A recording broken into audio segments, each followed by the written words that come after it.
Hi, this is Catherine Rose. I'm with Board Game Geek here at SPIEL 2018. I'm sitting here with Daniel Schlosser from Second Gate Games, who's here to talk about Monsterlands. So, please tell me about this game. Well, Monsterlands is a hybrid of Euro and adventure.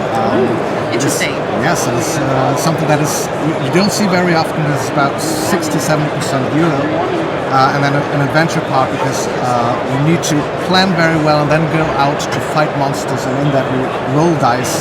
And there's a certain luck factor that during the whole game you're trying to push out. So you get to do that, resource bit and get to fill that need, and then get to go have some fun. Correct. Right? And you're having fun. It's very competitive out there.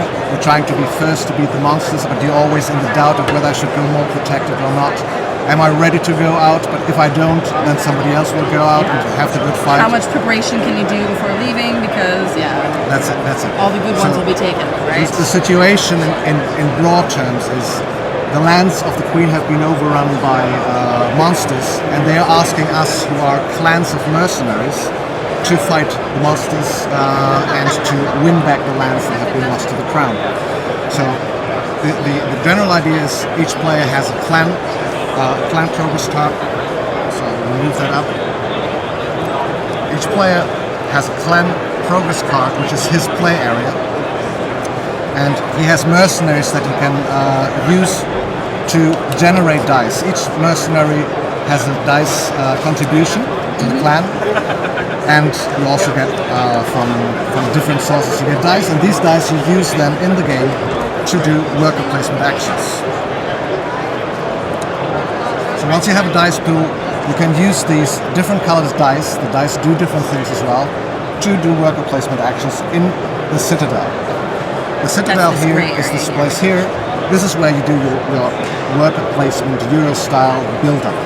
You hire more mercenaries, you buy traps, you buy or you mix potions, you buy defense shields, you can buy equipment that you can use and to improve your mercenary with additional abilities. So there is various things that you can do to gain money, to buy stuff that you can take along to the fights. And it looks like it's just color specific. There's no number that's an issue. There is the number issue. There's one die actually. The dice have different colors. As you can see, there's a persuasion die, a strength die, and a magic die. Now the interesting thing about the persuasion die, I'll just briefly go into it because it's an interesting mechanism, is that gets rolled at the beginning of the turn, and it does give a discount, in this case a discount of 2. So you may think, well, a discount of 2 and a discount of 6, you'll always want to roll high, and it's luck. Yes it is, but it's strategic because everyone sees everyone's roll, and if I go here, let's say I've rolled a 6, a player that goes in with a persuasion dice that is lower than the previous one will actually sum up both persuasion dice. Really? So if I have a 6, I open up the opportunity for someone else to come in and get 10 discount. So having high numbers is good, you always want them, but you always open up opportunities for the other players. And the strength dice are very easily manipulated in the battles, and the magic dice do different things like mixing potions and have special effects in battles as well. Now, having talked briefly about this, is the preparation phase, but where the juices of the game is in the battles. There are 2 lands, each has a monster and a land card that are drawn randomly, a monster and a land card, and they have 4 paths each. Now you can send out your mercenaries to fight in these paths. When you do that, you take a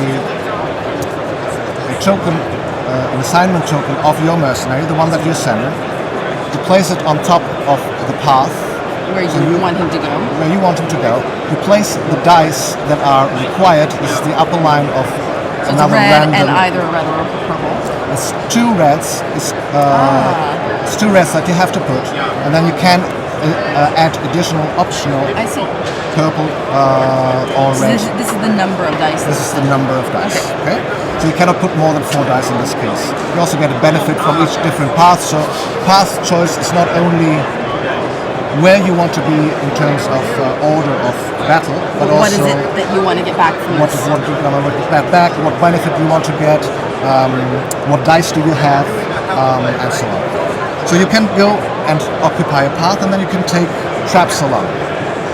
Now, the traps that you can buy at different spaces, they come on the path like this. Nobody knows what you have. And you buy them, you keep them in your play area face down. And at the beginning of the battle, you turn them around and they do modifications of dice. This one, for example, gives a +3 on each of the red dice that you have on your path. So that is manipulation of your luck. This one would give you 2 additional dice for you to roll. What do you need to do in the battle? The battle always consists of 2 steps. The monster will attack you first with a number of dice. In this case, it's 5 dice. They also have special abilities that we won't go into.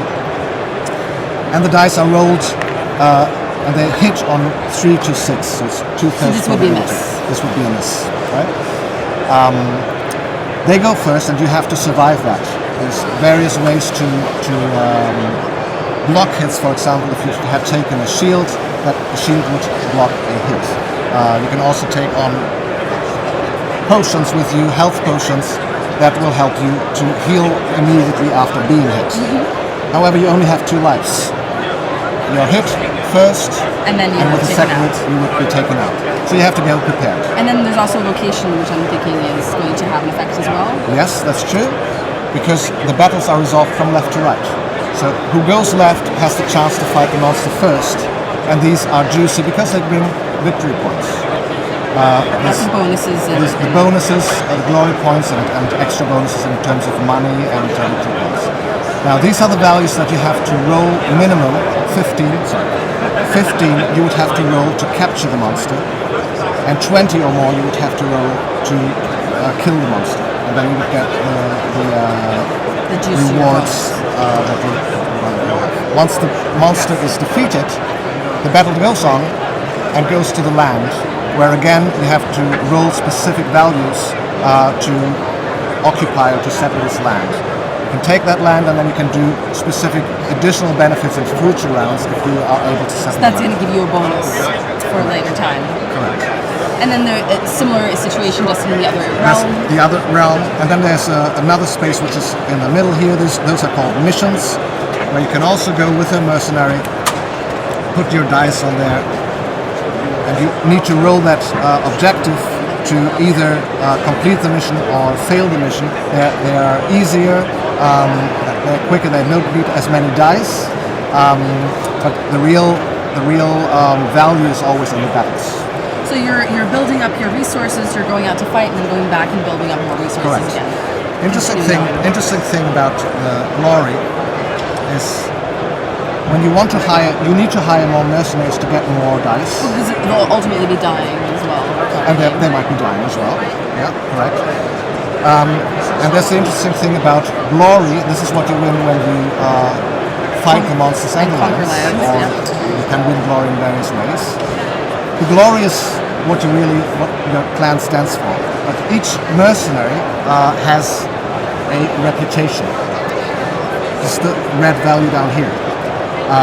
Now, if you want to hire a mercenary, you have to have sufficient excess glory, because each mercenary wants their fair share of glory. They will not come to you. And so if their reputation is too high, they're not going to want to come to you if your glory is too low. So in this case, for example, if I have that situation, this guy is going to say, 6, I would have to move this up 6.